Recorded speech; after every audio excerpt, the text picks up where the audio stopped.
अस्सलाम वालेकुम नाज़रीन, आज की जो टॉप स्टोरीज़ हैं उन पर आज हम बात करने जा रहे हैं। उनमें शामिल हैं अपोजिशन जमातें तहरीक इंसाफ के ख़िलाफ़ कमर बस्ता हो गई हैं और पीपल्स पार्टी के बाद नून लीग ने भी पार्टी मुनज़्ज़म करने की कोशिशें तेज़ कर दी हैं और army chief general Qamar Javed Bajwa का दौरा मिस्र सामने आया है और पाकिस्तान और मिस्र के ताल्लुकात मज़ीद मुस्तहकम करने के हवाले से कोशिशें की जा रही हैं।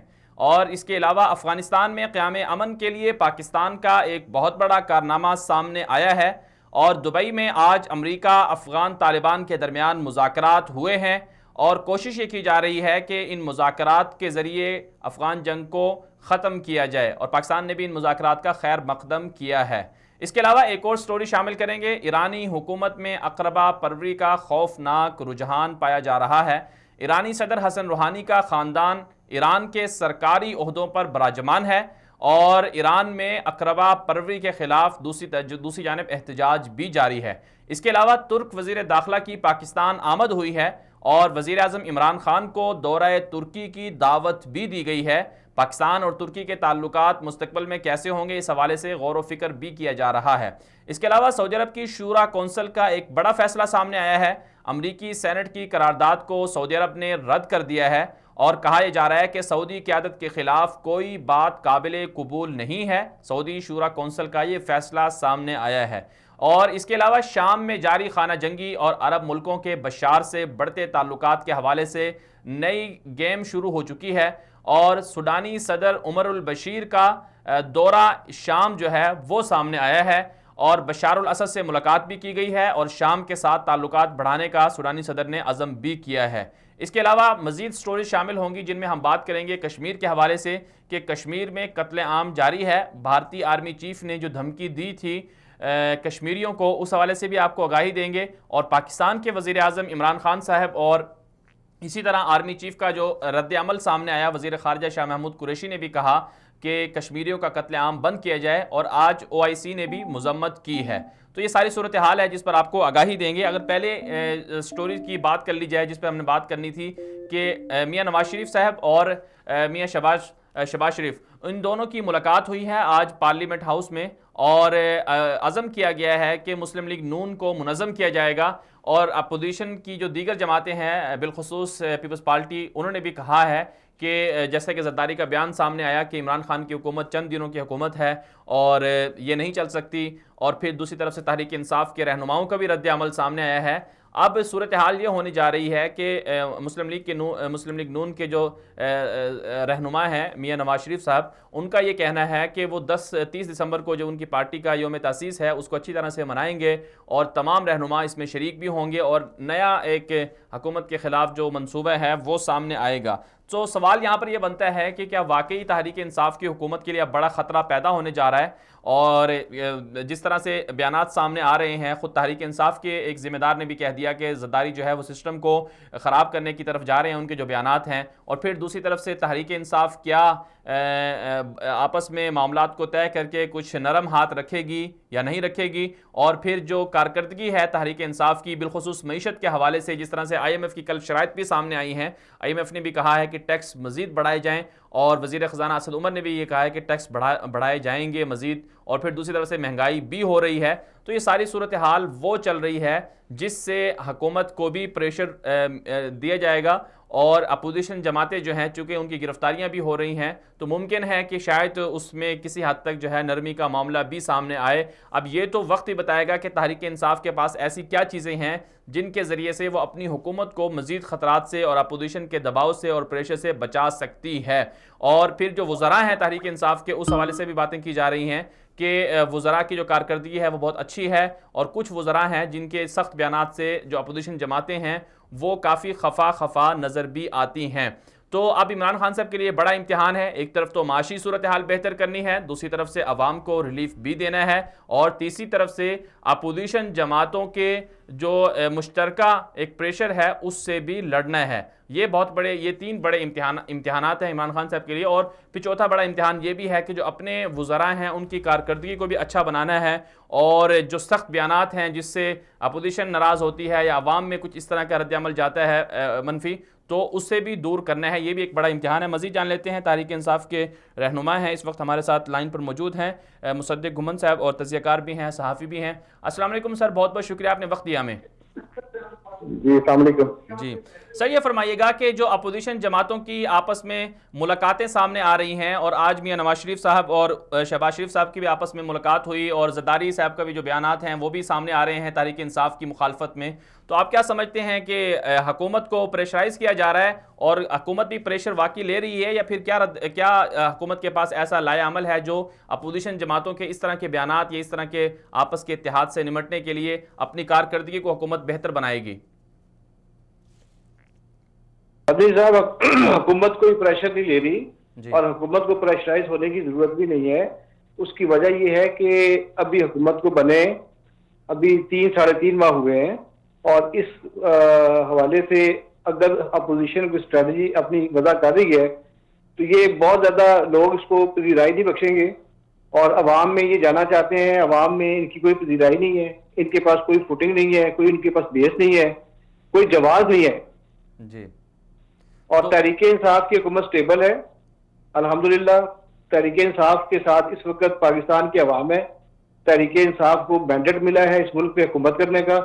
तहरीक इंसाफ के साथ पाकिस्तान की इस्टेब्लिशमेंट है, पाकिस्तान की अदलिया है, पाकिस्तान की तमाम कुव्वतें एक सतह पे हैं। कोई कॉन्स्पिरेसी हुकूमत के खिलाफ हो रही है ना, किसी किस्म की जो है वो इसमें इस वक्त कोई ऐसी चीज नजर आ रही है। अपोजिशन जो है वो अपने बचाव के लिए सारी तदाबीर कर दी है। आपको पता है कि अपोजिशन के तमाम लोग, तमाम सियासतदान इस वक्त अदालतों में अपने मुकदमात भुगत रहे हैं। ये वो केसेस हैं मदनी साहब जो कि नवाज शरीफ के दौर में आसिफ अली जरदारी साहब के ऊपर मुकदमा हुआ जो वो भुगत रहे हैं, और नवाज शरीफ और शहबाज शरीफ और इनके दीगर लोगों पे वो मुकदमात हैं जो इनके अपने दौर में हुए। बिल्कुल, हमने कोई नया मुकदमा भी कायम नहीं किया, और ये अपने मुकदमात से बचने के लिए इस किस्म की हरकतें कर रहे हैं और हुकूमत को प्रेशराइज करने के हथकंडे इस्तेमाल कर रहे हैं। हुकूमत कतन भी प्रेशराइज इनके मुसद्दिक साहब, जैसे आपने कहा कि हुकूमत, आपने बिल्कुल दुरुस्त कहा कि हुकूमत जो है वो प्रेशर नहीं ले रही, लेकिन फिर जो जरदारी साहब के बयानात सामने आ रहे हैं तो उससे तो ये उसका फिर जवाबात भी दिए जा रहे हैं तहरीक इंसाफ के रहनुमाओं की तरफ से, और फिर जरदारी साहब के बारे में जरदारी साहब के बारे में मशहूर भी है कि वो जो बयानात देते हैं उनके बयानात का कोई ना कोई नतीजा भी निकलता है। तो पीपल्स पार्टी के बयानात से तहरीक इंसाफ को कोई खतरा नहीं है? सर, ये जरदारी साहब वो हैं जो इस मुल्क में ईंट से ईंट बजाने का बयान भी देकर गए, और ईंटें लेने के लिए दुबई चले गए, और उसके बाद ये उस वक्त वापस आए जब ये मिलते, और आप ये कहें कि बिल्कुल इन्होंने घुटने टेक दिए, और सियासी तौर पे जितना नुकसान पीपल्स पार्टी को आसिफ अली जरदारी ने पहुंचाया इतना नुकसान किसी और जमात ने, किसी मुखालिफ जमात ने नहीं पहुंचाया। आसिफ अली जरदारी साहब अब खुद भी डूबेंगे और बिलावल भुट्टो की सियासत को भी लेके डूबेंगे। आसिफ अली जरदारी साहब को चाहिए कि इस वक्त अपने मुकदमात को फेस करें, और हुकूमतें गिराने के वो जो बयानात दे रहे हैं, ये मुल्क को डिस्टेबलाइज करने की वो कोशिश कर रहे हैं, जो कि उनके बयानात से होगा नहीं। और आप ये देखिए कि आसिफ अली जरदारी साहब के ऊपर चार्जेस क्या हैं। आसिफ अली जरदारी साहब के ऊपर चार्जेस ये हैं कि उन्होंने बेनामी अकाउंट्स खोले, वो 35 अरब रुपए का मुकदमा अपना भुगत रहे हैं बेनामी अकाउंट्स का, जिनका FIA ने सुराग लगाया, और ये मुकदमा उनके ऊपर नवाज शरीफ के दौर में कायम हुआ। इस मुकदमे के हवाले से वो अपना प्रेशर को रिलीज करने के लिए तौर पे चलें, जरदारी साहब का तो ये मामला है कि जो उनकी अपनी ही जो बयानात हैं, अपनी ही जो सूरत हाल है वो उन्हें खुद ही ले डूबेगी, लेकिन तहरीक इंसाफ की जो हुकूमत है उससे जो माशी कंट्रोल के हवाले से जो मसाइल हैं वो तो काबू नहीं हो रहे। कहा जा रहा है कि IMF मजीद शराइत लगा रही है, महंगाई के फैसले भी होंगे, तो ये भी तो तहरीक इंसाफ की हुकूमत को कमजोर कर सकती है। सर, माशी तौर पर मैं आपसे अर्ज करूं मदनी साहब, ये मुआशरत भी जो है ना, ये लोगों को ये एक्सपायर किया जा रहा है डॉलर के हवाले से। लोगों के आम आदमी की जिंदगी जो है ना इस वक्त, जो आम रोजमर्रा की अशिया है मदनी साहब, आप किसी रेडी वाले से पूछें 100 रुपए में 2.5 किलो आलू मिल रहे हैं, 100 रुपए में 2.5 किलो मटर मिल रहे हैं, 100 रुपए में 3 किलो टमाटर मिल रहे हैं। किसी रेडी के ऊपर कोई सब्जी महंगी नहीं है। इसी तरह आप फ्रूट देख लें, केला ले लें, अनार ले लें, आप सेब, कोई फ्रूट महंगा नहीं है। ये सिर्फ और सिर्फ इन्होंने एक खाम खा का एक लोगों को जो है वो उस पे लेके जा रहे हैं कि माशी तौर पे पता नहीं क्या हो गया है। डॉलर देखें जी, डॉलर की कीमत बढ़ने से हमें भी तशवीश हुई, लेकिन डॉलर अपनी ओरिजिनल कीमत पे चला गया। हमने स्टेट बैंक के ऊपर उसको कदगर नहीं लगाई, स्टेट बैंक को प्रेशराइज नहीं किया। स्टेट बैंक ऑटोनॉमसली जो है वो मामला को डील करता है। तो कहने का मतलब ये है कि, और जो माशी सूरत हाल बदली साहब मैं आपको बताऊं, माशी तौर पे इस मुल्क को तहरीक इंसाफ ने 3 महीनों में तबाह तो नहीं किया। बिल्कुल, तहरीक इंसाफ उस 10 साल दौर का खमियाजा भुगत रही है, जो इन्होंने पाकिस्तान के साथ जो बुरा सलूक किया, 10 साल जो इनकी बुरी पॉलिसीज थी, माशी तौर पे पाकिस्तान को जिस तरह इन्होंने तबाह बर्बाद किया, पीपल्स पार्टी की 5 साल दौर में, फिर मुस्लिम लीग नून के 5 साल दौर में, मुल्क की कर्जों का बोझ आपके सामने है कि इनसे पहले जो कर्जों का बोझ मुल्क पे था, और जो 10 सालों में इन्होंने पाकिस्तान के ऊपर कर्जों का बोझ लादा है, वो उससे ज्यादा है जो इनसे पहले था।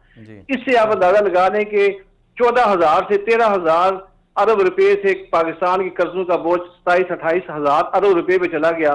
उससे आप अंदाजा लगाएं कि ये पाकिस्तान को किस बुरे माशी हालात में ये छोड़ के गए। हम उसको ठीक करने की कोशिश कर रहे हैं, हम पैकेज लाने की कोशिश कर रहे हैं, हम फ्रेंडली कंट्रीज से जो है वो कोशिश कर रहे हैं कि इमदाद मिले। तो हम IMF के पास अगर जाएं भी तो नरम शराइत पे हम कर्जा लें, ताकि पाकिस्तानी अवाम के ऊपर उसका असर नहीं आए। लेकिन ये हमारे देखना 3 महीनों में हमने मीशत के साथ क्या किया है।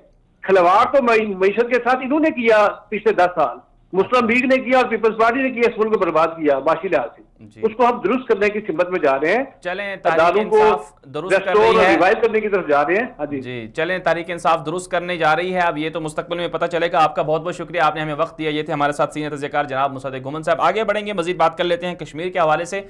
कश्मीर में जो बर्बरियत है, भारतीय जारियत है, वो चल रही है, और वहाँ के जो आर्मी चीफ हैं इंडिया के, वो ये कह रहे हैं कि अगर कश्मीरी पत्थर भारतीय फौज पर मारेंगे तो उन्हें गोलियां मारकर उन्हें कत्ल कर दिया जाए। तो ये बयान सामने आया है भारतीय आर्मी चीफ का कश्मीर के हवाले से, और हैरत की बात है कि इस पर आलमी मीडिया भी खामोश है कि एक बड़े मुल्क का आर्मी चीफ ये कहता है कि निहत्ते कश्मीरियों को गोलियों से भून दिया जाए। और फिर दूसरी तरफ से जो सूरत हाल चल रही है पिछले 1.5 माह से, पिछले महीने 48 से ज़्यादा कश्मीरी शहीद हो गए, और इस महीने भी अब तक जो हैं 20 से ज़्यादा कश्मीरी शहीद हो चुके हैं। सिर्फ 14 कश्मीरी जो हैं वो एक दिन के अंदर शहीद कर दिए गए। और फिर आज जो जम्मू कश्मीर में हड़ताल भी हुई, और वहाँ के 2 बड़े जो हुर्रियत रहनुमा हैं, मीर वाइज उमर फ़ारूक साहब और उसी तरह जो यासीन मलिक, उनको भी गिरफ्तार कर लिया गया है। पाकिस्तान के वज़ीर ख़ारजा शाह महमूद कुरैशी ने कल इस हवाले से बड़ी मजम्मत भी की, और वज़ीर आज़म इमरान खान साहब का ट्वीट भी सामने आया। और उसके साथ साथ जो OIC है, इस्लामी ममालिक की जो नुमाइंदा तंजीम है, एक बड़ा प्लेटफॉर्म है, वहाँ से भी कहा गया, मजम्मत की गई कि भारत जो है वो कश्मीरियों के खिलाफ जो मजालिम हैं उन्हें बंद कर दे। और पाकिस्तान के आर्मी चीफ की तरफ से बयान सामने आया कि भारत निहत्ते कश्मीरियों को असलहे के जरिए दबाने की कोशिश कर रहा है। हालांकि और इसके साथ साथ जो LOC है वहाँ भी भारत फायरिंग करता है, और जो मासूम शहरी हैं उन्हें शहीद कर दिया जाता है। तो भारत का ये चेहरा है। और आज वहाँ जो एहतजाज हो रहा था, वहाँ जो तस्वीर सामने आई हैं, उन पर लिखा हुआ है कि अगर हमारे बच्चों को मारा जा रहा है तो हमें भी मार दिया जाए। और इसके साथ साथ जो वहाँ की आवाम है वो बहुत परेशान है कि अब क्या किया जाए, क्योंकि आए रोज़ पता नहीं है कि कहाँ पर छापे मार दिए जाएं, कहाँ किस घर में जाके भारतीय फौज घुस जाए और वहाँ के नौजवानों को, वहाँ की ख़वातीन को, या वहाँ के जो घर के सरबराह हैं उनको उठाकर जेलों में या उन्हें कत्ल कर दिया जाए। तो ये बड़ी अफसोसनाक सूरत हाल है कश्मीर की। इस हवाले से पाकिस्तान की तरफ से 5 फरवरी को जो वज़ीर ख़ारजा का बयान सामने आया कि बरतानिया के अंदर एक बड़ी कॉन्फ्रेंस भी बुलाई जा रही है, जिसमें आलमी दुनिया को बताया जाएगा कश्मीर में भारत किस तरह से मजालिम कर रहा है। और इसके साथ साथ जो अभी हालिया तौर पर जो आसिफ गफूर साहब की तरफ से भी एक बयान सामने आया और ट्वीट सामने आई कि पाकिस्तान की आर्मी ने भी इसकी मजम्मत की है। लेकिन बहरहाल इसका हल ज़रूर निकालना होगा, क्योंकि जब तक हल नहीं निकलेगा तब तक कश्मीरी अवाम जो है वो मसाइल का सामना करती रहेगी। और कश्मीरियों का खून का बहना ये पाकिस्तान के लिए वाकई अफसोसनाक है कि वो कश्मीरी पाकिस्तान के साथ इल्हाक चाहते हैं। कश्मीरी चाहते हैं कि वो भारतीय जुल्म से, भारतीय जबर से आज़ाद हो जाएं, और कश्मीर पाकिस्तान का हिस्सा था, और कश्मीरी उसी अपने आज़ादी के वक्त के जो ख्वाब थे, जो वादे थे पाकिस्तान के साथ जाने के और रहने के, जो उनकी उम्मीदें थी, उसी के साथ कश्मीरी आज भी कायम हैं। और कश्मीरी ये चाहते हैं कि किसी तरह से उनकी जो उमंगें हैं, उनकी जो उम्मीदें हैं, उनके जो ख्वाब हैं वो पूरे हो जाएं।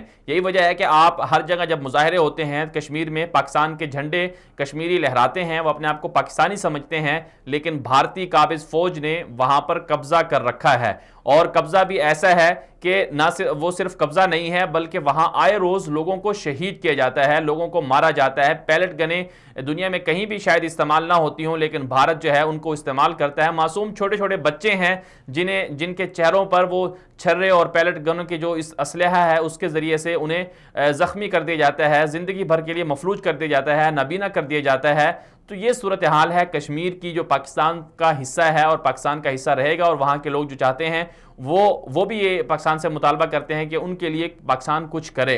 अब पाकिस्तान को आगे बढ़ना होगा, इमरान खान साहब को सिवाय मजम्मत ही नहीं करनी होगी, और पाकिस्तान की आर्मी को भी मजम्मत नहीं करनी होगी, बल्कि उससे आगे बढ़कर एक्शन लेना होगा। और ऐसा एक्शन कि भारतीय आर्मी चीफ ने जो इस कदर भयानक और मुतनाज़ा बयान दिया है कि कश्मीरियों को मार दिया जाएगा, अगर वो पत्थर भी मारे, तो पाकिस्तान को इसका बड़ा रद्द-ए-अमल देना चाहिए ताकि भारत को भारत की औकात याद दिलाई जा सके। आगे बढ़ेंगे, लेकिन उससे पहले एक मुख्तसर सी ब्रेक लेंगे। ब्रेक के बाद वापस आएंगे, हमारे साथ रहिएगा।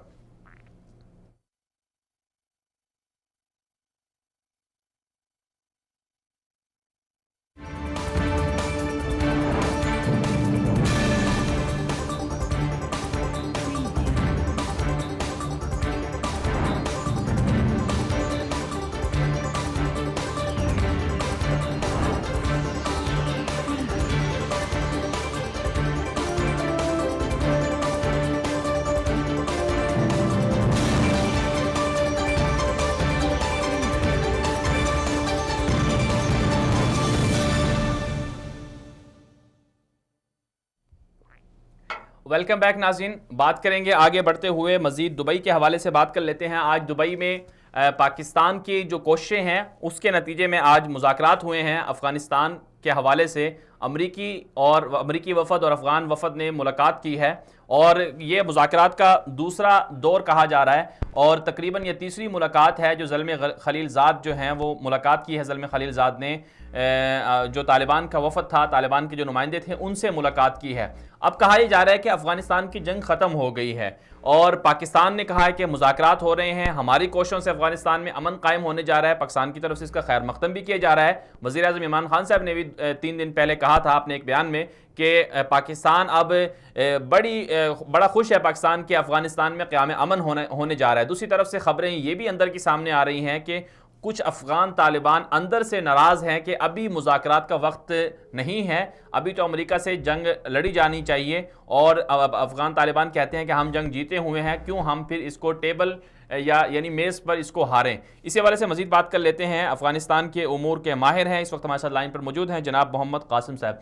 कासिम साहब, बहुत बहुत शुक्रिया, आपने हमें ज्वाइन किया और वक्त दिया। ये फरमाइएगा, जो आज दुबई के अंदर जो खबरें सामने आ रही हैं कि मुज़ाकरात हुए हैं अफ़गान तालिबान और अमरीका के वफद के दरमियान, और पाकिस्तान ने इन मुज़ाकरात का खैर मक़दम किया है, पाकिस्तान के दफ्तर ख़ारजा के तर्जुमान की तरफ से भी इस हवाले से ट्वीट सामने आई है, तो आप इस हवाले से क्या कहेंगे कि मुज़ाकरात किस नौइयत के हो रहे हैं और क्या चीज़ें डिस्कस की जा रही हैं? कैदियों के तबादले और जंगबंदी पर बात हो रही है। अफगान तालिबान के मरकजी तर्जुमान ज़बीहुल्लाह मुजाहिद ने रात देर से एक बयान जारी किया था, जिसमें उन्होंने कहा था कि अफगानिस्तान समेत इसमें पाकिस्तान, यूएई, सऊदी अरब और अमेरिका के नुमाइंदे शामिल होंगे। लेकिन आज पाकिस्तान के हुकाम का कहना है कि इसमें पाकिस्तान का कोई नुमाइंदा बाज़ाब्ता मुज़ाकरात में नहीं होगा, बल्कि साइड लाइन पर ताउन के लिए होगा। ताहम मुत्तहिदा अरब इमारात और सऊदी अरब के नुमाइंदे बराह रास्त मुज़ाकरात में शामिल है। अफगान हुकूमत का कहना है कि उसका कोई नुमाइंदा इस मुज़ाकरात में शामिल नहीं है, जिससे कुछ शुकूक तो बढ़ रहे हैं, लेकिन कतर में इसके जो मुज़ाकरात होंगे उसके मुस्बत नताइज आएंगे। और इस इब्तदाई मुज़ाकरात में इन 3 बातों पर ज्यादा तवज्जो दी जा रही है कि अफगानिस्तान में फौरी जंगबंदी की जाए, अफगानिस्तान में कैदियों के एक दूसरे का तबादला किया जाए, क्योंकि अफगान तालिबान का कहना है कि उनके 10,000 कैदी इस वक्त हुकूमत के कैदखानों में है, जबकि हुकूमत कह रही है कि अफगान तालिबान के पास उनके 3,000 से ज्यादा सिक्योरिटी एहलकार कैद है।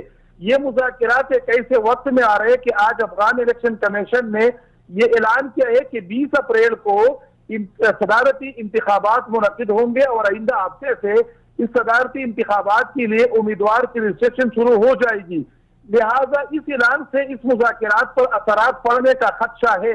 ताहम इसके बावजूद मुज़ाकरात जिससे बढ़ रहे हैं तो ये उम्मीद है कि ये मुज़ाकरात बढ़ जाएंगे, क्योंकि पहले भी हम कह चुके हैं और आप खुद अपने इस शो में सबको बता चुके हैं अपने प्रोग्रामों में कि इन मुज़ाकरात की कामयाबी में सऊदी अरब, मुत्तहिदा अरब अमारात और पाकिस्तान का कलीदी किरदार होगा, जिसको अब अमेरिका ने भी तस्लीम किया है। जी कासिम साहब, एक और बात सुनने में आ रही है कि कुछ अफगान तालिबान के अंदर से कुछ लोग नाराज हैं कि अभी मुज़ाकरात नहीं होने चाहिए, हम तो जंग जीते हुए हैं।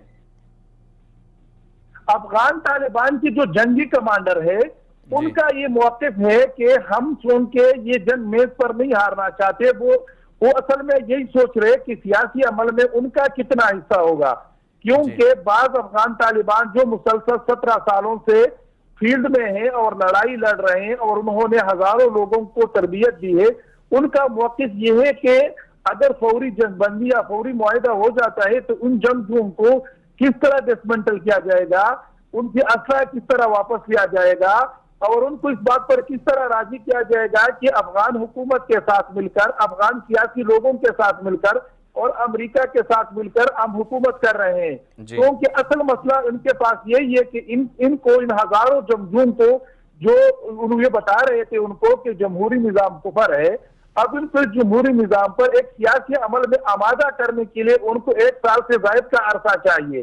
दूसरे ये कि हुकूमत तकसीम होगी तो किसको गवर्नर का ओहदा दिया जाएगा, किसको नहीं दिया जाएगा, एक बहुत बड़ा चैलेंज है खुद उनके अंदर से भी। जी चलें कासिम साहब, आपका बहुत बहुत शुक्रिया, आपने बहुत अच्छी अपडेट्स दी। ये थे हमारे साथ मोहम्मद कासिम, अफगान उमूर के माहिर थे, अफगानिस्तान की सूरत-ए-हाल की आगाह कर रहे थे। नाज़रीन किराम, इसमें जो अफगानिस्तान की 17 साल जंग है, इसमें वाकई पाकिस्तान ने बहुत बड़ा नुकसान बर्दाश्त किया है। पाकिस्तान के 80,000 से ज़ायद जो लोग हैं वो शहीद हो गए इस जंग में और कई अरब डॉलर पाकिस्तान के इस अफगानिस्तान की जंग की वजह से डूब गए हैं। पाकिस्तान में बदअमनी की बहुत बड़ी लहर पैदा हुई जिस पर कंट्रोल किया गया। बहुत सारे पाकिस्तान की अफवाज को ऑपरेशंस करने पड़े, दहशतगर्द बहुत सारे यहाँ पर आ गए, पाकिस्तान के अंदर घुस गए।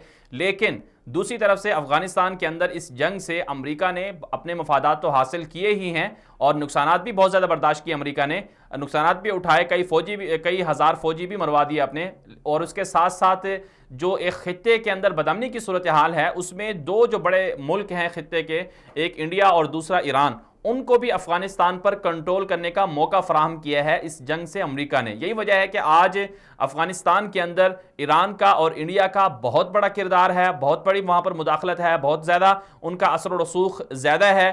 और बिलखुसूस जो वहाँ की कठपुतली हुकूमत है, जिसे वहाँ के लोग कहते हैं कि ये कठपुतली हुकूमत है, वो उनके बहुत ज़्यादा ये दोनों मालिक नज़दीक हैं। इसी वाले से मजीद बात कर लेते हैं। हमारे साथ इस वक्त लाइन पर मौजूद हैं माहिर तज़कियाकार जनाब सैफुल्लाह खालिद साहब। सैफुल्लाह साहब, बहुत बहुत शुक्रिया, आपने हमें वक्त दिया। ये फरमाइएगा कि जो पाकिस्तान की कोशिशों से अफ़गान जंग के हवाले से, ख़ात्मे के हवाले से मुज़ाकरात हो रहे हैं अफ़गान तालिबान और अमेरिका के दरमियान, तो आप क्या समझते हैं इससे पाकिस्तान तो आगे जा रहा है, बिलखुसूस सऊदी अरब और यूएई मुत्तहिदा अरब इमारात भी इसमें शामिल हैं, और फिर दूसरी तरफ से ईरान और इंडिया, उनका कहीं पर कोई जिक्र नज़र नहीं आ रहा, तो आप क्या समझते हैं मुस्तकबिल में इन दोनों जो बड़े अफगानिस्तान के अंदर लोग ममालिक बैठे हुए हैं, इनका मुस्तकबिल ख़त्म हो जाएगा अफगानिस्तान से?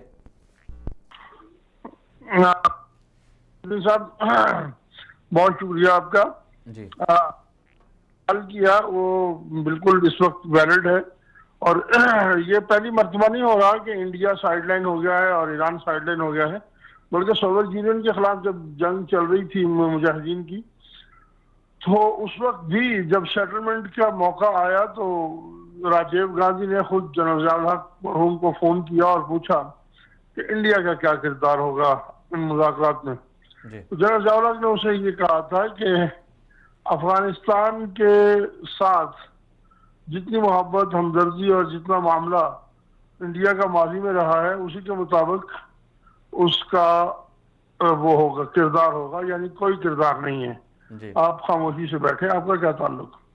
तो यही मामला अब भी है। इंडिया ने बहुत सारी इन्वेस्टमेंट कर रखी है अपने अवाम को भूखा नंगा रख के अफगानिस्तान में। मकसद उसका ये है कि अफगानिस्तान के जरिए से पाकिस्तान के साथ पंगेबाजी की है, लेकिन हक है कि आने वाले दिनों में ये मामला जिस तरफ भी बैठे, सेटलमेंट जिस तरह से भी हो, इंडिया और ईरान का इसमें कोई ताल्लुक नहीं होगा इंशाल्लाह। और ईरान का एक हद तक ये है कि ईरान पाकिस्तान के साथ मुशावरत में है और ईरान की कोशिश है कि वो अपने मफादात को पाकिस्तान के जरिए से सिक्योर करने की कोशिश करे, लेकिन ये जस्ट एक सफारती सतह की बातचीत है। जो अफगानिस्तान के मुस्तकबिल का फैसला है उसमें कोई ताल्लुक नहीं बनता, ना इंडिया का, ना ईरान का और ना किसी और मुल्क का। तो पाकिस्तान का क्या किरदार बनता है? पाकिस्तान की तरफ से, हुकूमत की तरफ से बड़ा खैर मकदम किया जा रहा है, बड़ा कहा जा रहा है कि जी हमारी कोशिशों सब कुछ हो रहा है। वजीर खारजा शाह महमूद कुरैशी का दौरा भी गुज़श्ता दिनों सामने आया था, तो पाकिस्तान तो पुरुमीद नजर आता है। जी, पाकिस्तान पुरुमीद है और जहां तक शाह महमूद कुरैशी साहब के दौरे का ताल्लुक है, ये सारी चीजें अपनी जगह पे, लेकिन इसमें पाकिस्तान की तरफ से जिस सतह पे काम हुआ है वो कोई और है। और पाकिस्तान इस मामला में को मुज़ाकरात पे कायल करने की हद तक इन्वॉल्व है और मुस्तकबिल में भी कोई फैसला ऐसा अफगानिस्तान का नहीं हो सकता जिसमें पाकिस्तान और पाकिस्तान की ख्वाहिशात, पाकिस्तान के मफादात का जिसमें तहफ़्फ़ुज़ न किया गया हो।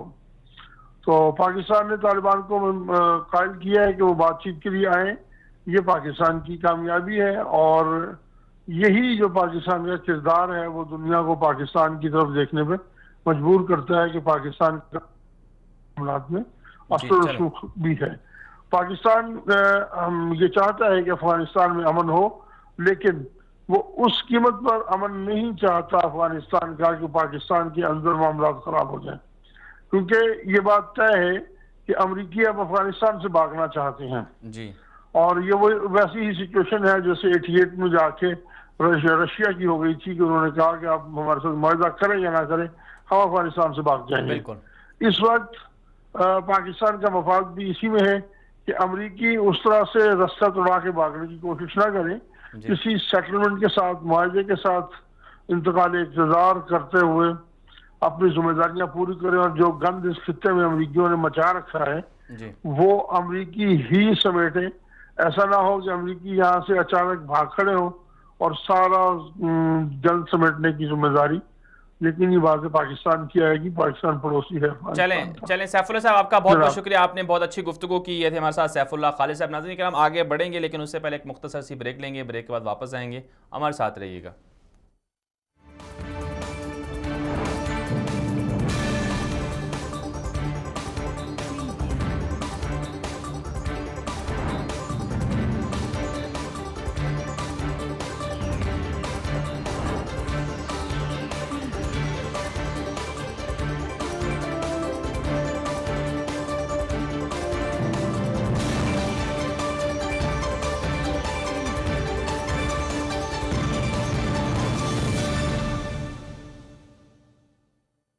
वेलकम बैक नाज़रीन। आपको बताएं आगे बढ़ते हुए जो एक और बड़ी स्टोरी है मशरिक़ वस्ता के हवाले से।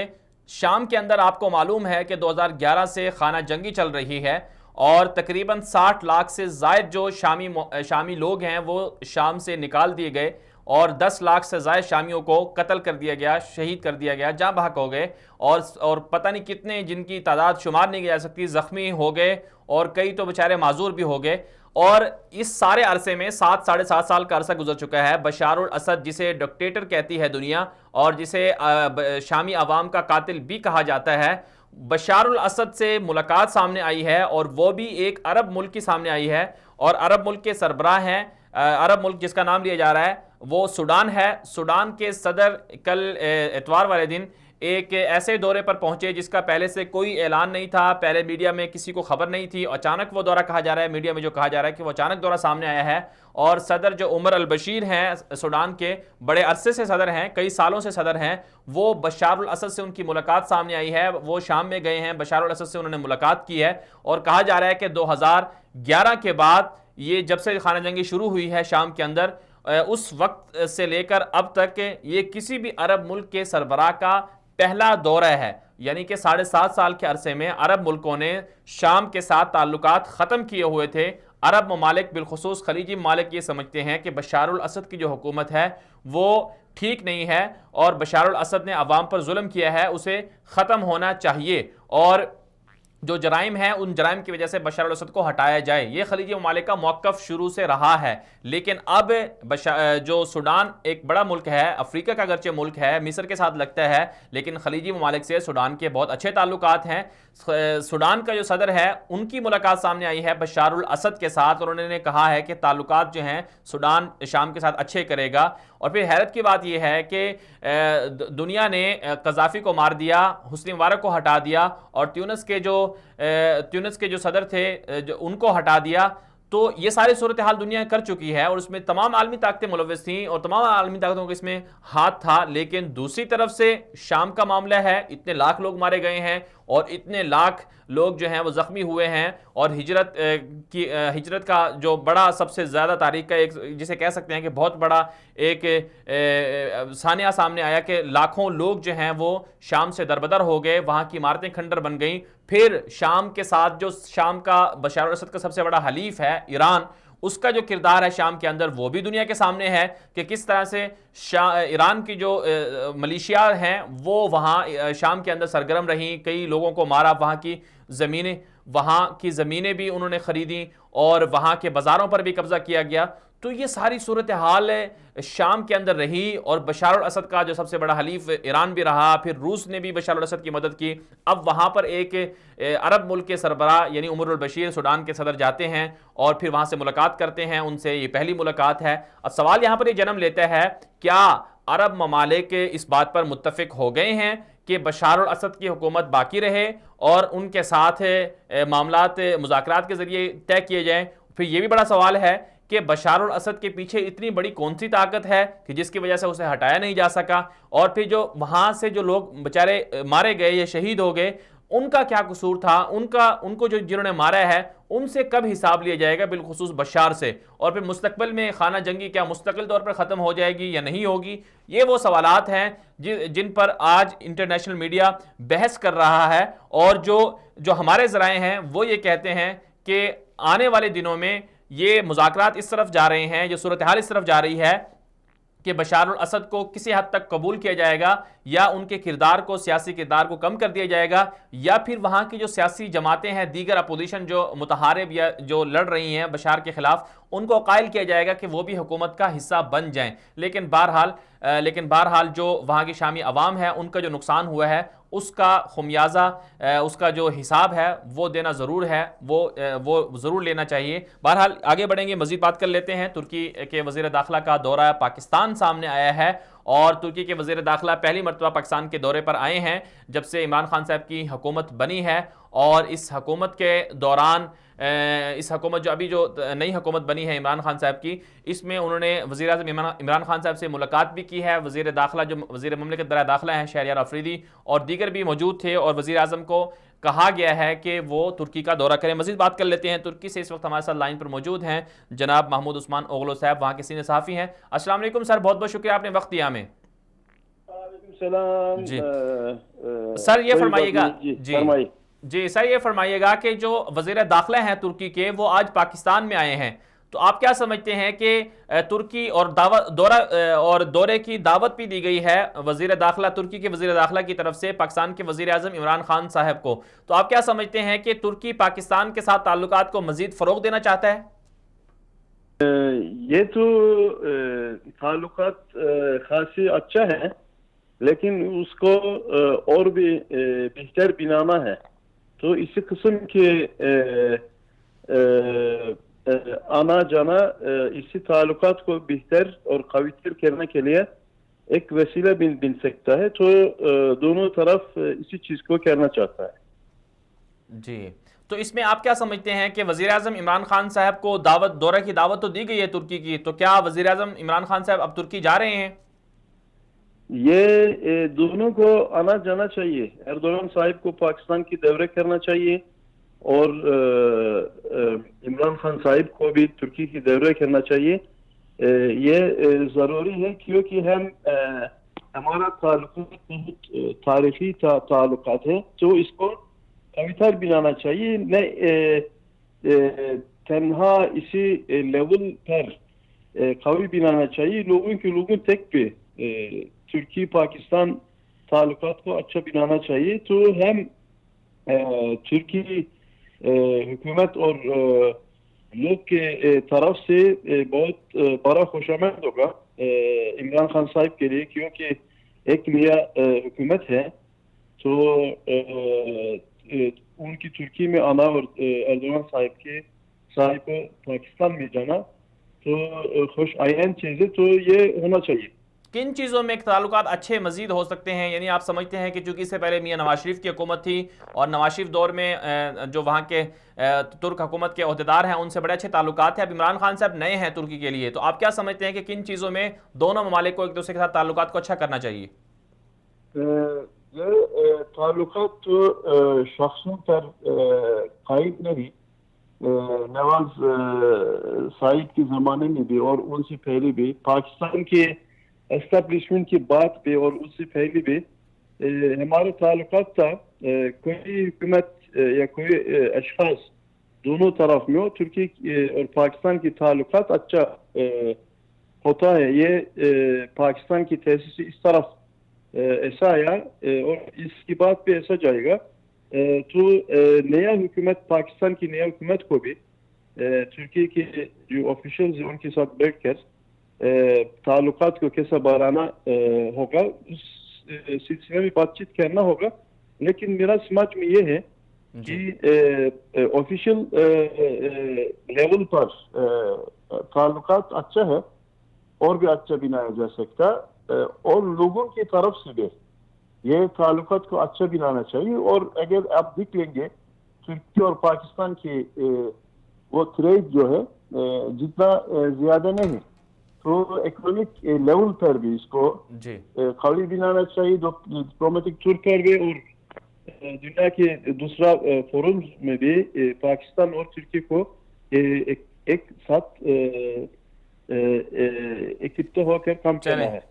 जी चलें, बहुत बहुत शुक्रिया उस्मान साहब, आपने हमें वक्त दिया। नाज़रीन इकराम, आगे बढ़ेंगे और एक बहुत बड़ी खबर से आपको आगाही देंगे, और वो खबर 24 उर्दू के पास है। और इस खबर के हवाले से जो हमारे पास जो मालूमात मिली हैं, जो हमारे पास जो चीज़ें सामने आई हैं, उसके मुताबिक ईरान की हुकूमत में अकरबा परवरी उरूज पर है, रिश्तेदारों को नवाजने का सिलसिला जारी है और ईरान की अवाम गुर्बत, महंगाई, बेरोजगारी का शिकार है। और दूसरी तरफ से जो ईरानी ओहदेदार हैं, जो ईरानी हुक्काम हैं, वो अपने रिश्तेदारों को, अपने ख़ानदान को नवाजने के लिए जो ईरान के सरकारी ओहदे हैं वो दे रहे हैं।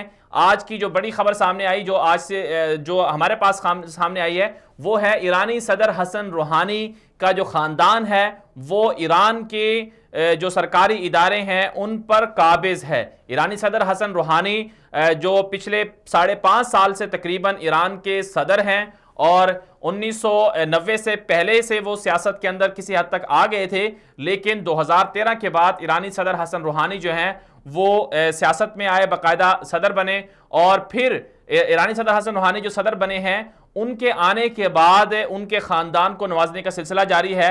जो ताज़ा खबर हमारे सामने आई है वो ये है कि ईरानी सदर हसन रूहानी ने अपनी बेटी की शादी की थी 2018 अगस्त में, और फिर जो उनके दामाद हैं उनको वज़ीर मादनियात बनाया गया था, और फिर ईरान की आवाम की तरफ से भरपूर एहतजाज किया गया, जिसके बाद उस वजीर जो उनके दामाद थे उनको वजारत से पीछे भी किया गया, और खबरें ये सामने आ रही हैं कि उनको मुस्ताफ़ी कर दिया गया है। आप इस वक्त हमारी स्क्रीन पर देख सकते हैं कि ईरान की जो हसन रूहानी हैं उनके ख़ानदान के कौन कौन जो लोग हैं वो ईरान के सरकारी इदारों पर काबिज हैं, सरकारी इदारों में मौजूद हैं। इसमें एक नाम लिया जाता है जो हसन रूहानी के भाई हैं, वो उनका नाम सामने आता है, और फिर इसी तरह हसन रूहानी के भांजे हैं और भतीजे हैं और भांजी है और दामाद हैं। ये वो लोग हैं जो ईरान के सरकारी इदारों पर काबिज हैं, बड़े बड़े ओहदों पर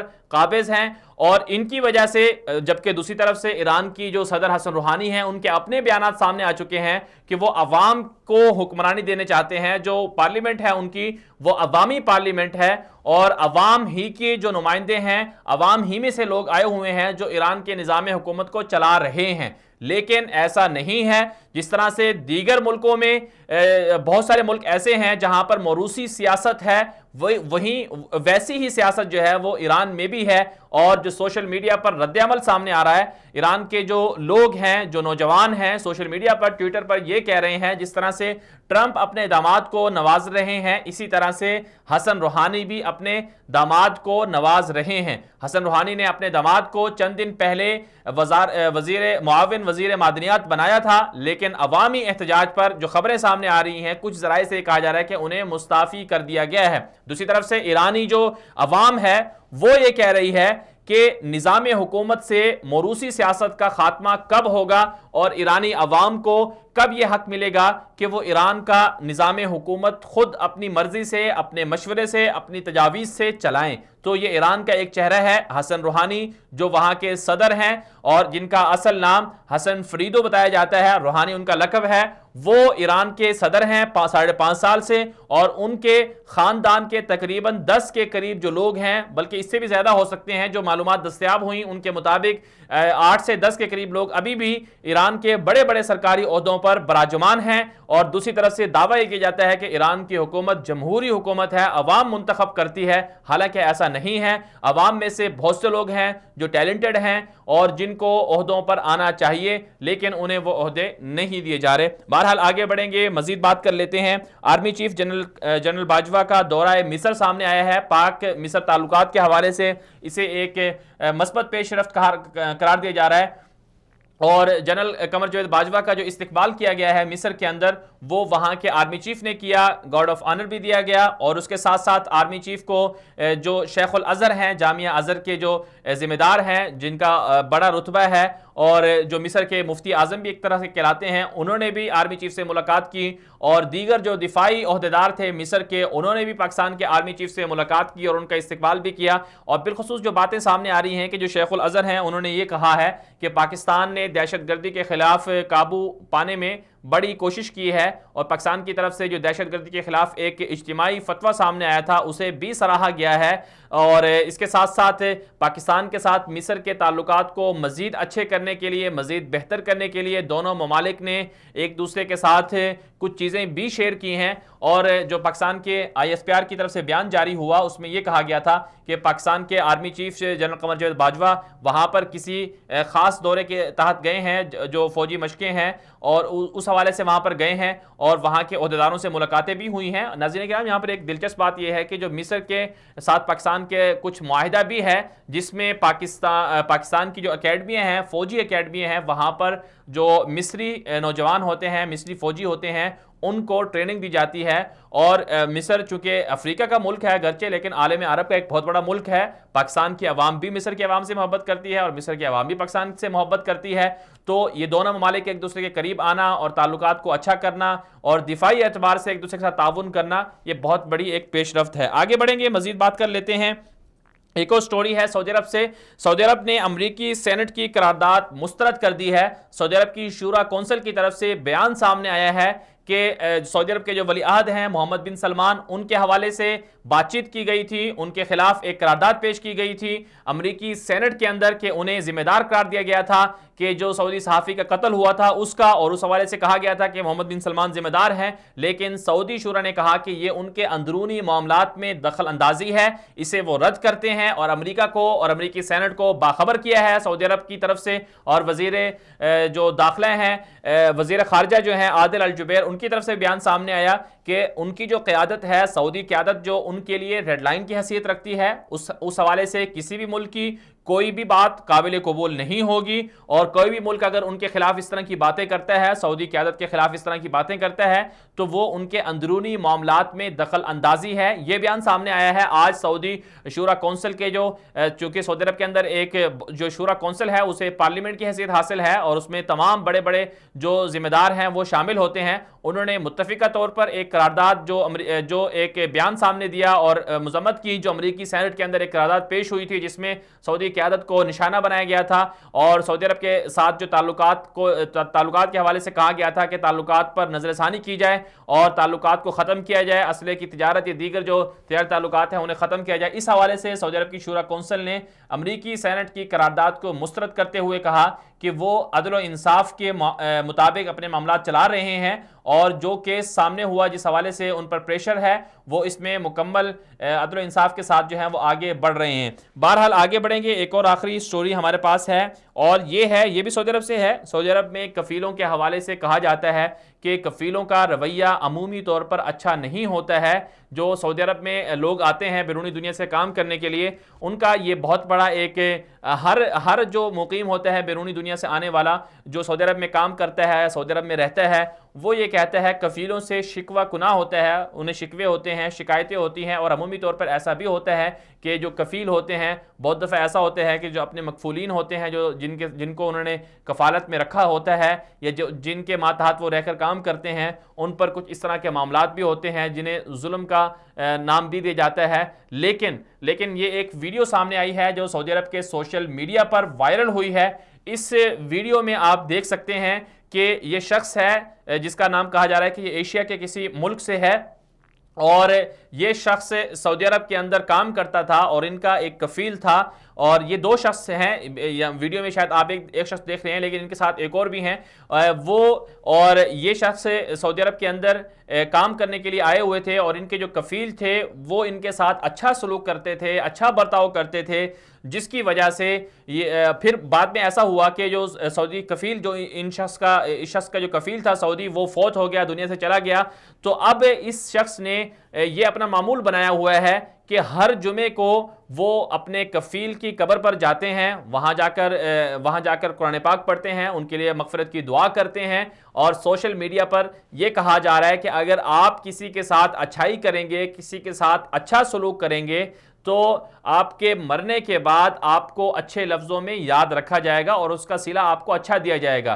तो इस वीडियो से सबक ये है तमाम लोगों के लिए, तमाम देखने वालों के लिए कि हम अपनी दुनिया की ज़िंदगी में जो हमारे मातहत लोग होते हैं, जो हमारे घरों में अगर कहीं पर मुलाजिम हैं या किसी इदारे में कोई मातहत लोग काम कर रहे हैं, उनको इज्जत दी जाए और उनका ख्याल रखा जाए, उनके साथ दोहरा सलूक ना बरता जाए और उनको भी वैसा ही इंसान समझा जाए जैसा कि घरों में अमूमन बड़े बड़े जो इदारे हैं उनमें लोग अपने आप को जिस तरह से समझते हैं, अपने आप को जिस तरह से बड़ा समझते हैं, अपने बारे में जिस तरह से अच्छा खाते हैं, अच्छा पहनते हैं, अपने खिलाफ कोई बात नहीं सुनना चाहते, अपनी हद तक नहीं बर्दाश्त करते, इसी तरह हमें चाहिए कि जो हमारे मातहत लोग होते हैं उनका ख्याल रखें, चाहे वो मजदूर हैं, चाहे कोई भी इंसान किसी भी फील्ड से, किसी भी शोबे से ताल्लुक़ रखने वाला हो, उसे चाहिए कि वो अपने मातहत जो लोग हैं उनका ख्याल रखे और उनके साथ अच्छा सलूक करें। जब अच्छा सलूक किया जाता है तो फिर उसका सिला ऐसे मिलता है जैसा कि आपने वीडियो में भी देख लिया कि एक सऊदी शख्स जो है वो फौत होता है, उसके मातहत लोग काम करने वाले होते हैं, बाहर से किसी मुल्क से आए होते हैं, लेकिन चूंकि उसका सलूक और उसका किरदार, उसका हुस्न जो है, हुस्न अखलाक, इतना अखलाकी जो मामला थे वो ऐसे थे, इतने अच्छे थे कि मरने के बाद भी जो उसके मातहत लोग हैं, जो काम करने वाले लोग हैं, वो उसे अप्रिशिएट कर रहे हैं, उसके लिए दुआएं कर रहे हैं, उसे खराज अकीदत पेश कर रहे हैं, उसके लिए मगफरत की दुआएं मांगी जा रही हैं। अगर हम भी अपनी ज़िंदगी में ये मामूल बना लें तो ज़रूर हमें भी लोग दुनिया से जाने के बाद दुआओं में याद रखेंगे। आज के लिए इतना ही, इजाज़त दीजिए, अल्लाह हाफिज़।